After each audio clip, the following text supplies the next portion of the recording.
Il n'est un secret pour personne que depuis quelques années, notre espace sahélien est confronté à d'énormes problèmes sécuritaires se rapportant au terrorisme principalement. Les défis sont importants, mais force est de reconnaître que des progrès ont été réalisés, même si beaucoup reste à faire. En vérité, la difficulté de la tâche s'explique aussi par la complexité de la problématique sécuritaire dans laquelle certaines puissances étrangères à notre espace continuent de jouer un rôle de déstabilisation dans l'espoir de reconquérir leurs privilèges aujourd'hui perdus. Question, Monsieur le Président, quel est, de façon générale, l'état actuel de la situation sécuritaire au Niger, voire de notre espace, de notre confédération AES? Est-ce que la situation est sous contrôle en dépit des difficultés? Quelles sont les perspectives d'ensemble? Bismillahirrahmanirrahim. Merci Abdoulaye. C'est un plaisir de partager avec l'ensemble de nos compatriotes de la Confédération et du monde qui nous suivent par rapport à cette problématique sécuritaire de notre espace. Vous l'avez dit, une problématique liée à des intérêts géopolitiques et géostratégiques. Mais permettez-moi, dans un premier temps, de rendre hommage à l'ensemble des peuples de la Confédération, particulièrement au vaillant peuple nigérien, leur présenter mes condoléances pour les morts civils et militaires. Également, rendre un hommage à l'ensemble de nos forces de défense et de sécurité qui, au prix de sacrifices énormes, se battent jour et nuit pour garder notre espace confédéral, notre pays, particulièrement le Niger, debout. Pour répondre à votre question, il faut faire un rappel historique, car comme le dit le Coran, le rappel sauve. Il faut rappeler, pour que les Nigériens et les autres peuples comprennent la définition de cette menace à laquelle nous sommes confrontés, les implications qui sont derrière cette menace, qui n'est autre ou qui ne sont autres que la défense des intérêts géostratégiques ou géopolitiques des puissances impérialistes, mais particulièrement néocolonialistes. Il faut toujours placer les événements dans leur contexte de globalisation. Je veux dire placer les éléments ou les événements dans leur contexte de globalisation en rappelant en 1979. Beaucoup l'ont oublié, beaucoup d'autres ne l'ont pas connu. Une prise d'otage en Arabie Saoudite, dans la grande mosquée de la Mecque. Prise d'otage des pèlerins associés ou attribués à ce qu'on a appelé les fondamentalistes, c'est-à-dire des jeunes étudiants qui étaient en thèse peut-être de doctorat ou autre dans le domaine de l'islam. Face à cette prise d'otage, des pays vont se mobiliser. Et parmi ces pays, bien sûr, la France sera le premier à demander à l'Arabie Saoudite de les laisser mettre à la disposition de l'État et du Royaume d'Arabie Saoudite ce qu'on a appelé, ou qu'on appelle toujours, le GIGN, le groupe d'intervention de la gendarmerie nationale française. Mais les Saoudiens savaient que c'est le pyromane qui veut jouer le jeu du sapeur-pompier. Ils ont poliment, mais de façon diplomatique, rejeté cette offre. Cette offre l'ont substituée par l'intervention des forces spéciales du Pakistan. Parce qu'ils conçoivent que les forces spéciales du Pakistan sont des forces qui sont composées par des musulmans et qui peuvent accéder à la mosquée où plusieurs centaines de pèlerins étaient pris en otage. Ça s'est passé en novembre 1979. La crise va connaître son dénouement un mois plus tard, en décembre 1979. Mais ce n'est que le début d'un grand complot que je ne saurais relater ici intégralement. L'un dans l'autre, en 1980, le conflit va se déporter, où les puissances néocoloniales et impérialistes vont déporter ce conflit en Afghanistan. Vous savez ce qui s'est passé en Afghanistan de 1980 jusqu'en 1986 exactement. Vous connaissez les implications qui ont eu lieu en Afghanistan. Après l'Afghanistan, ce conflit va se déporter un peu plus loin, en Irak. Nous savons ce qui s'est passé en Irak. Nous connaissons les acteurs, nous connaissons les implications et nous connaissons les intérêts géostratégiques et géopolitiques et tous les non-dits qui ont couronné malheureusement cette période où beaucoup de citoyens irakiens ont perdu leur vie. Le néocolonialisme ne s'arrêtera pas à ça. Un foyer s'éteint, c'est un autre qui est déjà programmé pour s'allumer. Le conflit va revenir en Syrie. Mais avant d'arriver en Syrie, ils ont tenté de l'allumer plus proche de nous, en Algérie, avec les retours des Moudjahidines qui revenaient de l'Afghanistan. Donc la Syrie a été un autre point de chute de ses intérêts géostratégiques et géopolitiques des puissances impérialistes néocoloniales. Vous avez suivi ce qui s'est passé en Syrie jusqu'à la dernière évolution où tout le monde a suivi et tout le monde a découvert le grand jeu de ces puissances néocolonialistes. Mais avant la fin de la Syrie, ils ont mis également un foyer en latence qu'ils ont rallumé, c'était la Libye, à notre frontière nord. Nous savons ce qui s'est passé en Libye et nous savons quels sont les acteurs qui étaient derrière ce qui s'est passé en Libye et quelles sont les conséquences de cette intervention face à laquelle, malheureusement, nos pays africains n'ont pas eu le courage d'élever la voix. Je fais ce rappel pour que les gens comprennent que si aujourd'hui je suis en mesure de m'adresser directement aux concitoyens, beaucoup d'efforts ont été consentis. Nos forces de défense et de sécurité ont consenti beaucoup de sacrifices.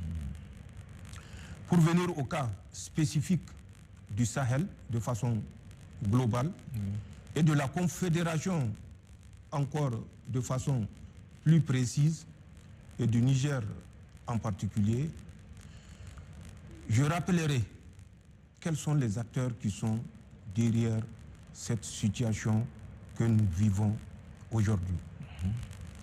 Ces acteurs ne sont autres que la France, accompagnée de l'Union européenne, malheureusement, et du régime sortant des États-Unis d'Amérique. Ok. La France a utilisé plusieurs moyens pour nous déstabiliser. Vous vous rappelez, le 26 juillet, date de la révolution qui a cours au Niger, 2 jours après le 26 juillet 2023, Emmanuel Macron, qui était en visite dans un territoire ou département d'outre-mer, a convoqué un conseil de défense. Je dis bien un conseil de défense sur la situation au Niger. C'était bien, je le dis et je le répète, le 28 juillet 2023, donc 48 heures après les événements du 26 juillet. Face à ce conseil, des décisions ont été prises et, entre autres, il faut par tous les moyens rétablir Bazoum au pouvoir. Vous avez suivi ce qui s'est passé en Syrie jusqu'à la dernière évolution où tout le monde a suivi et tout le monde a découvert le grand jeu de ces puissances néocolonialistes.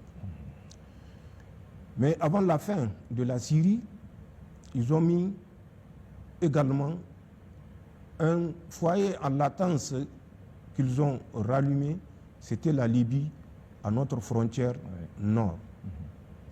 Nous savons ce qui s'est passé en Libye et nous savons quels sont les acteurs qui étaient derrière ce qui s'est passé en Libye et quelles sont les conséquences de cette intervention face à laquelle, malheureusement, nos pays africains n'ont pas eu le courage d'élever la voix. Je fais ce rappel pour que les gens comprennent que si aujourd'hui je suis en mesure de m'adresser directement aux concitoyens, beaucoup d'efforts ont été consentis. Nos forces de défense et de sécurité ont consenti beaucoup de sacrifices. Pour venir au cas spécifique du Sahel de façon globale et de la Confédération encore de façon plus précise et du Niger en particulier, je rappellerai quels sont les acteurs qui sont derrière cette situation que nous vivons aujourd'hui. Ces acteurs ne sont autres que la France, accompagnée de l'Union européenne, malheureusement, et du régime sortant des États-Unis d'Amérique. Ok. La France a utilisé plusieurs moyens pour nous déstabiliser. Vous vous rappelez, le 26 juillet, date de la révolution qui a cours au Niger, 2 jours après le 26 juillet 2023, Emmanuel Macron, qui était en visite dans un territoire ou département d'outre-mer, a convoqué un conseil de défense. Je dis bien un conseil de défense sur la situation au Niger. C'était bien, je le dis et je le répète, le 28 juillet 2023, donc 48 heures après les événements du 26 juillet. Face à ce conseil, des décisions ont été prises et, entre autres, il faut par tous les moyens rétablir Bazoum au pouvoir. Pour rétablir Bazoum au pouvoir, il y a eu des propositions, notamment l'utilisation de la CEDEAO comme marionnette. Mais bien sûr, ce n'est pas eux qui disent marionnette. Et ils présentent la CEDEAO comme un défenseur de la démocratie, droit et ordre constitutionnel. Le régime français ne s'est pas limité à utiliser, manipuler la CEDEAO. Ils ont créé, et je l'ai rappelé lors de mon dernier entretien du 25 décembre 2024, ils ont créé une première cellule qu'ils ont appelée la cellule chargée de réflexion sur le commandement pour l'Afrique. Cette cellule, je l'ai rappelé, a été confiée à Jean-Marie Bockel, je l'ai dit dans l'entretien du 25, qui lui-même a fait appel à des officiers supérieurs des forces armées françaises, notamment David Pawlowski, ensuite Paul Menon Bertheux.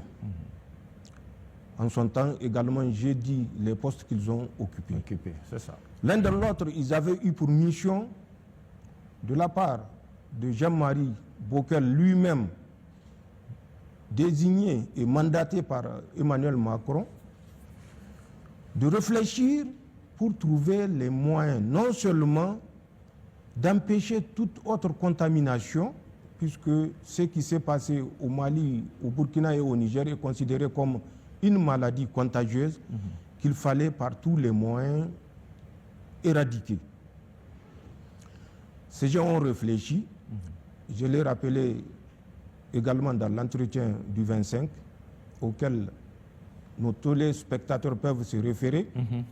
Et pour aller plus vite, ils ont fait des propositions. La France, qui est présente sur 5 pays militairement, qui sont le Tchad, la Côte d'Ivoire, le Gabon, le Sénégal et Djibouti, par rapport à la proposition du commandement pour l'Afrique, à l'image de l'Afrique comme des États-Unis, proposer que ce nombre où on a annoncé aux Africains, les Français sont en train de se retirer, passe à 15 pays. J'ai cité les 15 pays. Beaucoup se sont mis à démentir, mais on ne peut pas démentir une vérité. Qui est là. C'est une vérité historique. Désormais, Emmanuel Macron l'a confirmé. Je ne reviendrai pas sur ces pays parce que je les avais déjà cités.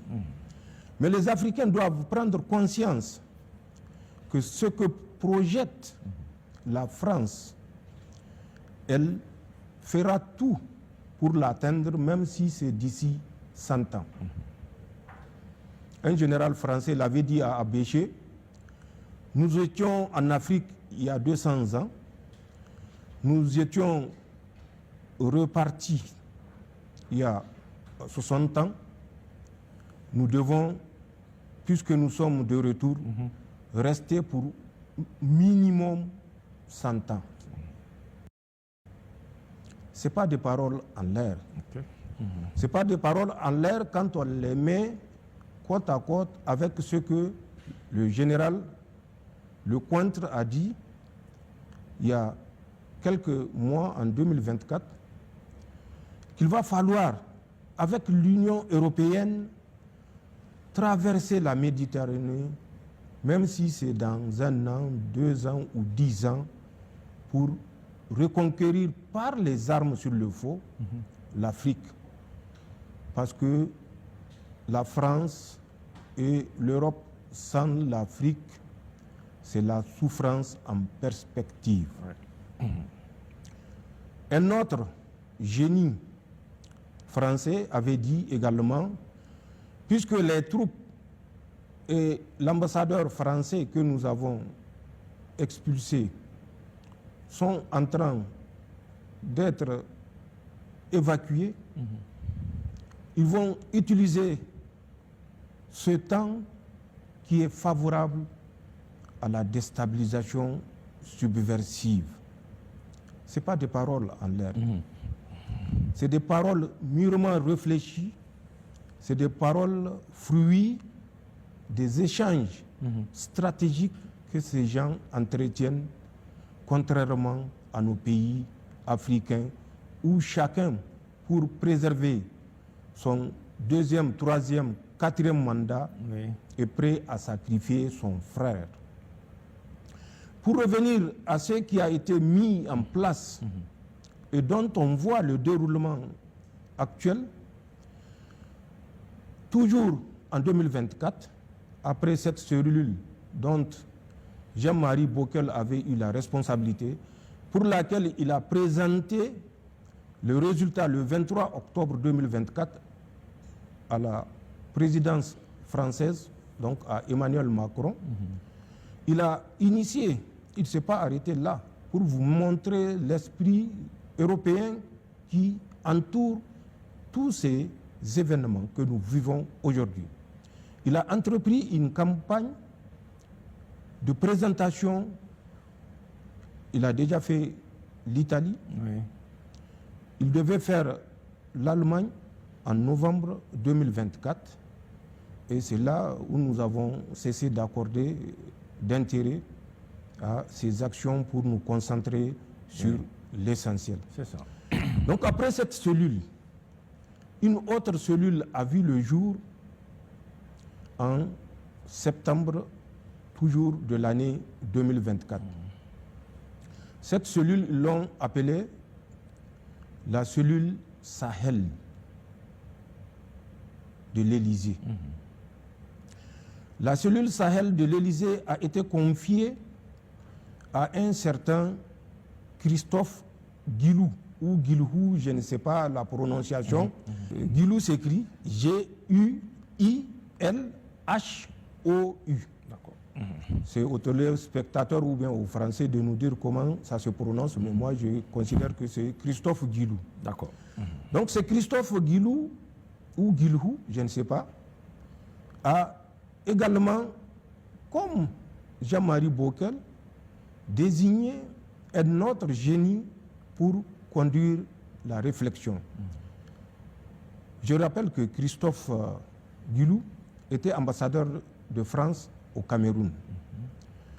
Et il a pris le titre d'ambassadeur et envoyé spécial français au Sahel. Il va désigner un certain Jérémy Robert, celui le génie qui va conduire toujours cette réflexion par rapport à la leçon la mieux adaptée à donner au pays de la Confédération. Ce Christophe Jérémy va constituer son équipe. Lui, il aura le titre de conseiller Afrique de l'Élysée. Je dis bien conseiller Afrique de l'Élysée, de Jérémy Robert. Il va constituer cette cellule Sahel qui sera composée de la DGSE française, de l'Organisation internationale de la francophonie, je dis bien l'Organisation internationale de la francophonie, et d'une direction géopolitique du ministère français des Affaires étrangères. Cette cellule, selon leurs propres termes, aura à sa disposition des fonds illimités. Des fonds illimités, je le dis avec insistance, parce que ça prouve l'importance que le régime subversif français accorde à cette cellule Sahel. Disposant de fonds illimités,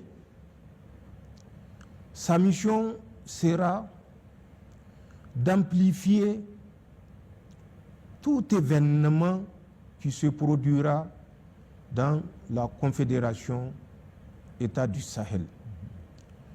Particulièrement tout événement qui aura lieu ou qui n'a même pas eu lieu au Niger. Je dis bien qui n'a même pas eu lieu au Niger. Elle aura également pour mission, à travers la DGSE française, de conduire toutes les opérations subversives de déstabilisation au sein de la Confédération, et particulièrement au Niger. Cette cellule Sahel aura également pour mission de tout faire par tous les moyens pour diaboliser les relations entre les États de la Confédération et la Fédération de Russie, la Turquie, la Chine, l'Iran et la Corée du Nord. Voilà, entre autres, les missions qui ont été confiées à cette cellule.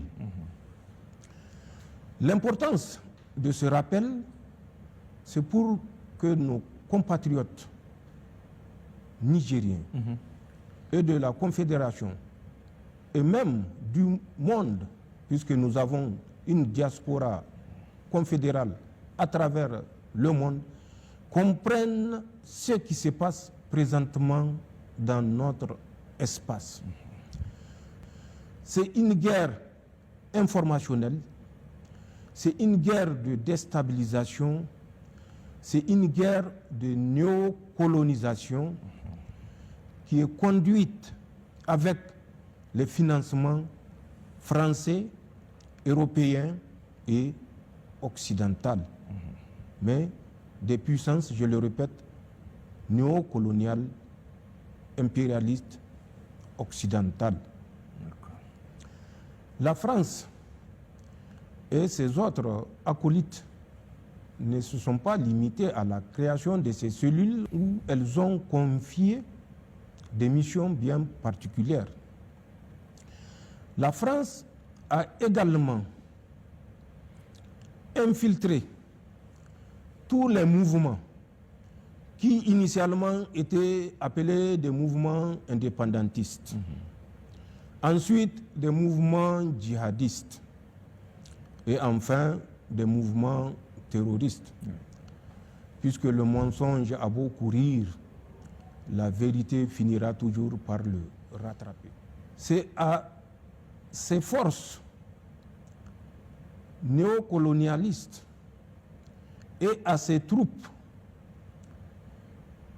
auxiliaires, tirailleurs d'un autre âge que nous faisons face avec succès.